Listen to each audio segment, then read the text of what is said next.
Respected members and dear children who've come here today to participate in the celebration of the Cooperative Week. आप सबका दिल की अमीन गहराइयों से बहुत बहुत स्वागत है और धन्यवाद है यहाँ होने के लिए और इस महफिल की रौनक बढ़ाने के लिए।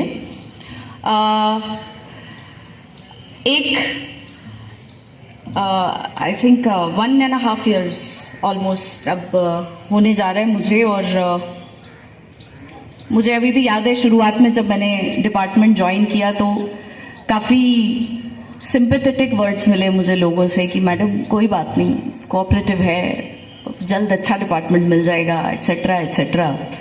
वो सुन के मुझे बड़ा मज़ा आता था, मुझे समझ आता था कि कोऑपरेटिव्स कितना पिछड़ा हुआ है हमारी यूटी में। और मुझे सुन के ये तो बुरा लगता था कि पिछड़ा हुआ है, लेकिन मुझे उसमें एक बहुत बड़ा चैलेंज और एक बहुत बड़ी अपॉर्चुनिटी नज़र आती थी कि अगर एक ऐसा सेक्टर जो अभी तक पनपा नहीं हो उसमें मुझे काम करने का मौका दिया गया है और उसमें अगर टर्न अराउंड करके हमारा डिपार्टमेंट दिखाए तो वो वाकई में एक अचीवमेंट होगा।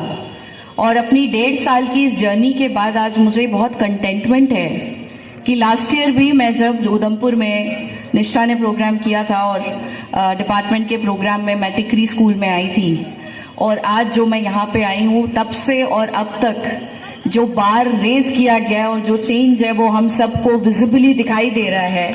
जो एक वाइब्रेंस है डिपार्टमेंट की, जो लोग बात कर रहे हैं, जो लोग पार्टिसिपेट कर रहे हैं, ये सोसाइटीज़ जो खुद चल के यहाँ पे आई हैं, जिन्होंने अपनी स्टॉल्स लगाई हैं, और महिलाओं के इतने सारे groups who today walked up to me and said कि मैडम हम ये करना चाहते हैं, वो करना चाहते हैं, हमारी परेशानियों को आप सुलझाएं, जिन्होंने ये कोऑपरेटिव सोसाइटीज़ बनाई हैं और जो अब इसमें काम करने की कोशिश कर रहे हैं। तो एक नाउम्मीदी और निष्क्रियता के दौर से निकल के हम कम से कम दरवाजे हमें कौन से खटखटाने हैं ये जान चुके हैं। ये भी एक अपने आप में बहुत बड़ी उपलब्धि है और लोगों को हमसे उम्मीद है, इसीलिए लोग अब इस मूवमेंट के साथ जुड़ रहे हैं। मैं हमेशा कहती हूँ कोऑपरेटिव्स कोई डिपार्टमेंट नहीं है, कोऑपरेटिव्स बेसिकली एक मूवमेंट है और बहुत ही पीपल ड्रिवन मूवमेंट है। लोगों की पार्टिसिपेशन और लोगों की एनकरेजमेंट के बगैर कोऑपरेटिव्स नहीं चल सकता। और क्योंकि नाम ही कोऑपरेटिव्स है तो कोऑपरेट तो डिपार्टमेंट और सोसाइटीज़ को आपस में करना ही है। ये समन्वय जो 1.5 साल पहले लैक कर रहा था, मुझे कमेंट करना है सोसाइटीज़ को भी और अपनी टीम को भी। उन्होंने बहुत मेहनत की है।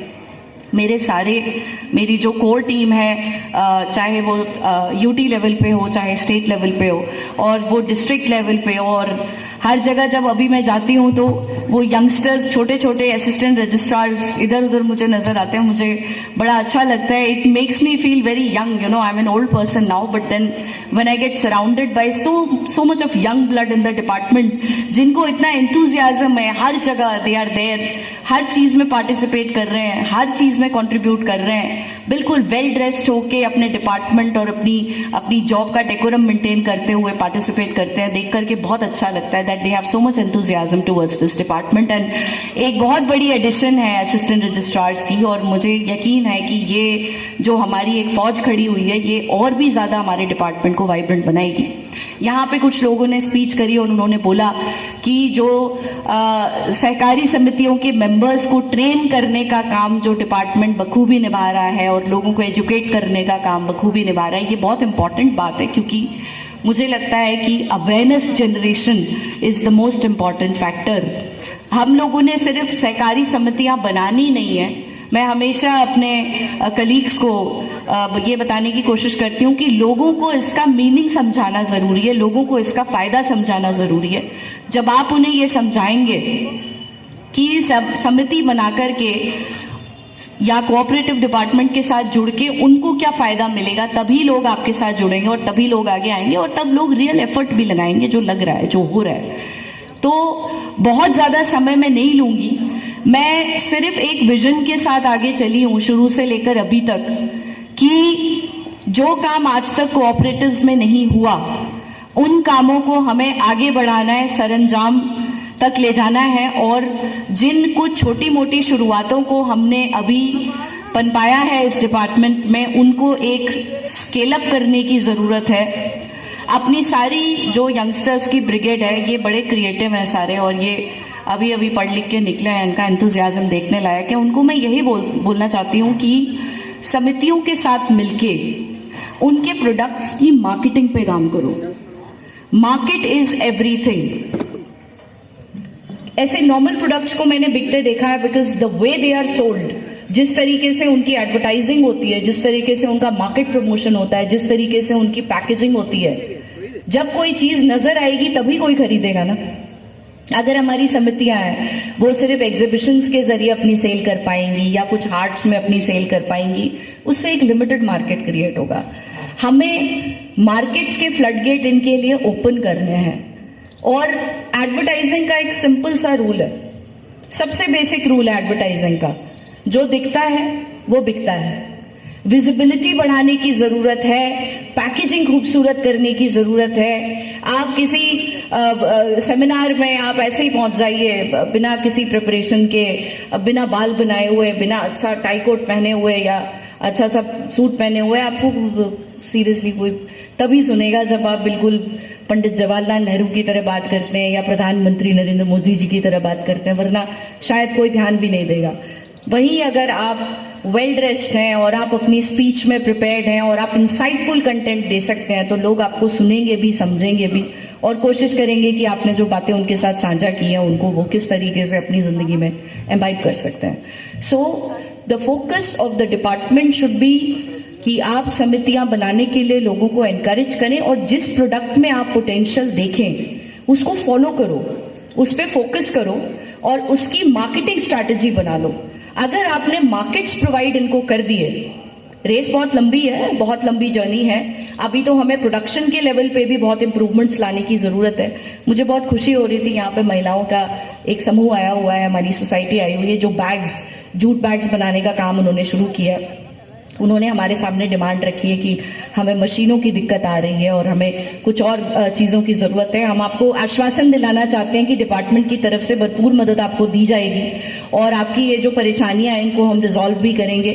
बास्केट मेकिंग में भी सामने एक महिलाओं की समिति बैठी है, उन्होंने भी मुझे मशीन्स के लिए बोला है। सो निष्ठा, वी नीड टू एक्सप्लोर कि इनको आसान किस्तों पे या तो लोन या किस वाली स्कीम के तहत इनको फंडिंग हम दिलवा सकते हैं ताकि मशीनों का इनका प्रोविजन किया जाए, ताकि इनके प्रोडक्ट्स की क्वालिटी बेटर हो। बट आप लोगों को मैं यही बोलना चाहती हूँ कि क्वालिटी प्रोडक्ट बनाएं और उसकी क्वालिटेटिव मार्केटिंग करें। मार्केट्स ढूंढिए, जो दिखेगा वो बिकेगा। अगर आप मार्केटिंग स्ट्रैटेजीज पे फोकस्ड काम करेगा डिपार्टमेंट, टाई अप्स करेगा, ई मार्केट प्लेस करेगा। कलाड़ी की बात करते हैं अक्सर जब उधमपुर आते हैं कि मैडम हमारा कलाड़ी है, वो तो मैं 10 साल से सुन रही हूँ, काडर में मुझे 15 साल हो गए हैं। 15 years से I have been listening about kaladi, but outside of JNK nobody knows kaladi. JNK के बाहर कलाड़ी को कोई नहीं जानता। क्यों नहीं जानता? इसलिए नहीं जानता क्योंकि हमने अपना लोकल प्रमोशन भी नहीं किया अभी तक। मैं DC साहिबा से कह रही थी कि, और पहले मैंने अपने डिपार्टमेंट में भी जब आपका ट्रेनिंग प्रोग्राम ARS का चल रहा था तो मैंने एक आइडिया फ्लोट करा था कि आप रेस्टोरेंट चेन्स के साथ या होटल चेन्स के साथ उनके शेफ से मिलिए और उनको बोलिए कि कलाड़ी की 2-3 क्रिएटिव रेसिपीज बनाएं। शेफ्स में बड़ी क्रिएटिविटी होती है, वो 2-4 चीज़ें जोड़ते हैं, तोड़ते हैं, बहुत अच्छी ब्यूटीफुल डिश वो तैयार कर सकते हैं। सेम जो पनीर है उसकी 100 तरीके की डिशेस तैयार हो सकती हैं, मटन है उसकी 100 तरीके की डिशेस तैयार हो सकती है। इस तरह कलाड़ी का स्पेशलाइज 3-4 रेसिपीज बनवाइए और इंश्योर करिए कि उनके मेन्यू कार्ड में उसका नाम हो। सबसे पहले जब रेस्टोरेंट में लोकल जाके बैठेगा और वो देखेगा कि कलाड़ी के नाम से कुछ एक नई रेसिपी तैयार हुई है तो वो ज़रूर ट्राई करने की कोशिश करेगा। इस तरीके का लिंकेज जब आप अपनी डिस्ट्रिक्ट में कर पाओगे तो हम इसको यहाँ पे पायलट करके बाकी सारी डिस्ट्रिक्ट्स में रेप्लिकेट करेंगे और रेस्टोरेंट चेन से बात करेंगे और कलाड़ी as an input in certain dishes will start getting promoted. That is how you will find markets for your products. खाली कलाड़ी बोलने से कलाड़ी नहीं बिकेगी। कलाड़ी को अगर आपको फेमस करना है और उसको बेचना है तो आपको उसकी मार्केटिंग पे काम करना पड़ेगा। आपको उसके लिए रेस्टोरेंट चेन्स के साथ टाई अप करना पड़ेगा। आप बहुत ज़्यादा मतलब थोड़ा मुश्किल होगा बट इम्पॉसिबल नहीं है। 2-1 महीने लगोगे तो किसी ना किसी को ढूंढ लोगे, कुछ ना कुछ रेसिपी लॉन्च करवा लोगे। इस पे काम कर लो। मैं बड़े समय से इस चीज़ को बोल रही हूँ, आज DC को भी मैंने बोला है। ये एक बहुत ही अच्छी कंट्रीब्यूशन होगी आप लोगों की। Work on this, promote your local product, जैसे कि हमने FPOs बनाए हैं जिसमें हर डिस्ट्रिक्ट ने अपना एक प्रोडक्ट चूज किया है। आप एक वन ऑफ द प्रोडक्ट्स आप कलाड़ी रखिए और इसको फोकस्ड वे में बिजनेस मॉडल के तहत आप इसको प्रमोट करिए। आप देखिए आपको रिजल्ट जरूर मिलेगा। लोकल से ज़्यादा आगे जाने की कोशिश करिए। इसी मैसेज के साथ मैं अपने शब्दों को विराम देना चाहती हूँ। अंत में मैं यही बोलना चाहती हूँ कि अभी एक शुरुआत हुई है, एक लहर जो है वो थोड़े से रिपल्स अभी डिपार्टमेंट में क्रिएट हुए हैं और सेक्टर में क्रिएट हुए हैं, लेकिन स्कोप बहुत ज़्यादा बड़ा है।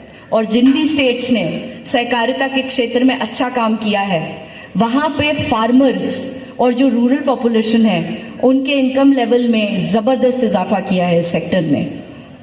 वो लोग नौकरी में आना ही नहीं चाहते, वो लोग चाहते हैं कि हमें तो बिजनेस ही करना है और हम बिजनेस ही करेंगे क्योंकि हम सेल्फ रिलायंट होंगे। अपने बिजनेस का बंदा खुद मालिक होता है, वो अपना टाइम और अपनी रिसोर्सेज को डिक्टेट करता है। तो बिजनेस मॉडल्स को प्रमोट करिए, सेल्फ रिलायंस को प्रमोट करिए, उन स्टेट्स से